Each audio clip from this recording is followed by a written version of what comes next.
now is author and I think independence activist. I would probably describe you as that. Nadine Wellwood. For some of you, you might be meeting Nadine for the first time, but if you are around Alberta, I don't think you are. But Nadine, tell us a little bit about yourself for the people who've never seen you before.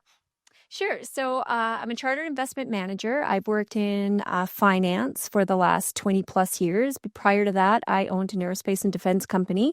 And I was born in the East, moved to Alberta here about 20 years ago. About 8 years ago, I got involved in politics, was very disenfranchised with what I was seeing from our political leaders. And I'd say political managers more than anything else. And most recently have become an author. So I moved to Alberta about 20 years ago and went, these are my people. I'm home. And this is where my daughter was born and raised. My husband's from Calgary, Alberta. So yeah, I'm very proud to say that I'm an Albertan. Yeah, Alberta is not just a geography. And I say this about the West too, because I don't think the interior of British Columbia is all that different from us, and neither is I think our fraternal twin in Saskatchewan, but it's really a way of being. It's a philosophy of living your life as much as it is a location, a geographic location. And there are plenty of Albertans, unfortunately, lost wandering around Ontario, wondering what's happening around them. Now, tell us a little bit about your I don't know how to put it, your political pedigree, because you have been in politics. You've run for elected office a couple of times. Tell us what parties you were engaged with and what motivated that for you. Well, being in finance, you're always in economics and big geopolitical as well as local political. And I had never actively gotten physically involved in politics, just as an observer for, 3 decades. But as somebody who actually jumped in and got involved, I never really felt like I had a place where I belonged. And then when I had been introduced to Maxime Bernier with the People's Party of Canada, I don't get caught up with people. I get caught up with ideas, policies, philosophy. And I really did like the policies that the People's Party of Canada put forward. They resonated with me. They made sense.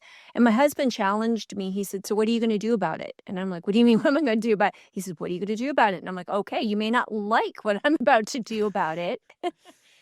And got involved and ran for the People's Party of Canada in 2019, 2021, as well as the Senate race here in Alberta. And when that, obviously, people, I think, are very afraid of change. And there's lots of things that politicians even do, I think, that keep people under their thumb and in a position of fear rather than looking forward as to what can be done. And so that didn't work out. And so I had worked with some different freedom groups. And I said, look, if Danielle Smith, I was very hopeful. I said, when our premier got elected, I said, if she gets elected, you know what? I actually told Danielle, I said, I will run for the UCP. And she actually encouraged that and was very supportive of that. I ran down in Livingston McLeod and was disqualified. So I did win the nomination. And I had 6 other people who were going to run against Roger Reid at the time. All 6 of them stepped aside, threw all of their support behind me. And then Roger Reid decided he wasn't going to beat me. He knew that, and I knew that. And so he stepped aside. So he wouldn't resign for the premier to run in her own riding, but he definitely was going to step aside. And so I should have been acclaimed. I had my meeting with the CA in Livingston McLeod. They put my name forward, and then the UCP at the highest level, the executive, said that I was not going to be the name on the ballot and disqualified me. So that's my foray into politics. Yeah. And then I think people who are sort of in the, I don't know how to put it, independence movement. I don't want to say sovereignty because that means so much for, it's just such a broad point, but it also comes with, I guess, maybe some stigma. I know Corey Morgan talks about, the independence movement and what, that can mean an entire spectrum of things, be it, exerting more autonomy within Confederation, saying we're out of here, saying we're going to join the Americans.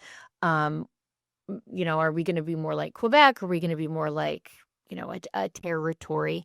But I know that you were quite vocal in support of an Alberta pension plan, which seemed like it would be a thing, and then not so much now. Tell us about that. So, the Alberta Pension Plan, because I have a background in economics and finance, and my designation as a chartered investment manager is a portfolio management designation. So, I could be one of the people who manage your pension plan, for example, if that's what I chose to do for a career. The designation that I hold allows that. And so I had jumped in and started to promote the Alberta Pension Plan as an option because whether we separate it or we don't, and whether we achieve full independence, we should be taking steps to achieve at least partial independence. And the Alberta Pension Plan was an excellent way for us to assert a little bit more autonomy here at home, something that with the stroke of a pen actually is all it takes is a stroke of the pen by our premier to do that. She just really has, because the Canada Pension Act allows for any province to leave to start their own pension as long as it's like and similar. We just have to give notice. And then we have 3 years basically to build our own pension plan. And then everything just transitions over. And of course, the economics around independence, whether it's a pension plan, police force, whether all the economics makes 100% sense for Albertans to leave Canada and to go it on their own. And there's many reasons why people say we shouldn't do that, but I'll let you ask the questions. The reality is from an economic standpoint, though, there is absolutely zero risk to us really to leave Canada. I would argue there is far more risk in staying in Canada. Then getting back to the pension plan, I mean, other provinces are able to do this. And the idea that Alberta can't manage an investment vehicle is crazy. We have AIMCO, that does that already. So there's a lot of fear. Yeah, it is just fear. And of course, what happened was, I think, when the UCP took their foot off the gas, when they started this campaign, they came out, heavy on the gas pedal, and then they completely backed off.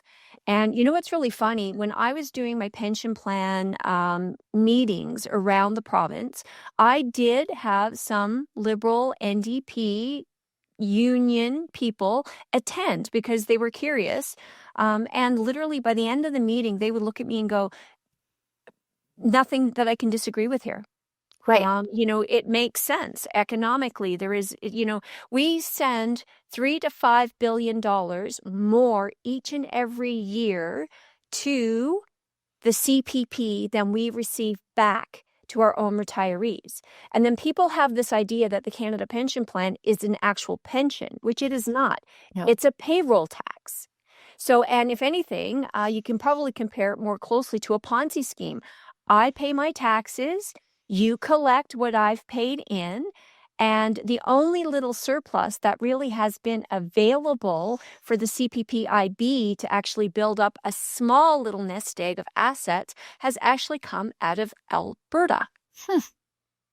Isn't that funny? And that just sends my brain on a little side quest here. Do you think that's why one of the reasons that besides, the demographic changes and the political chaos that the Liberals think they're going to be the saviors of. Do you think that's one of the reasons why they have this out of control immigration? Because they need more people in the pyramid scheme of the pension plan? You hit the nail on the head. So the CPPIB produces an annual report each and every year. And the report actually identifies the 3 largest risks to the actual pension itself. And one is the economy, and we are the lowest producing economy. And as you can see by Liberal policies, we are anti-productivity, which is a huge risk to the CPPIB and to the pension plan. The other one is demographics. You've already touched on that. We are the youngest. We are the most productive. We have the highest incomes. And on that note, I'll just kind of point out there's 2 CPPs now. There's the enhanced, which only applies to higher incomes. Now, conveniently, and I'm sure the Liberals knew this when they made the changes, who is that going to inadvertently affect mostly? Albertans. because we have the highest income. So now we're paying more on top of the more we were already paying. This is another equalization payment Right. to Canada. And then in addition to that, immigration.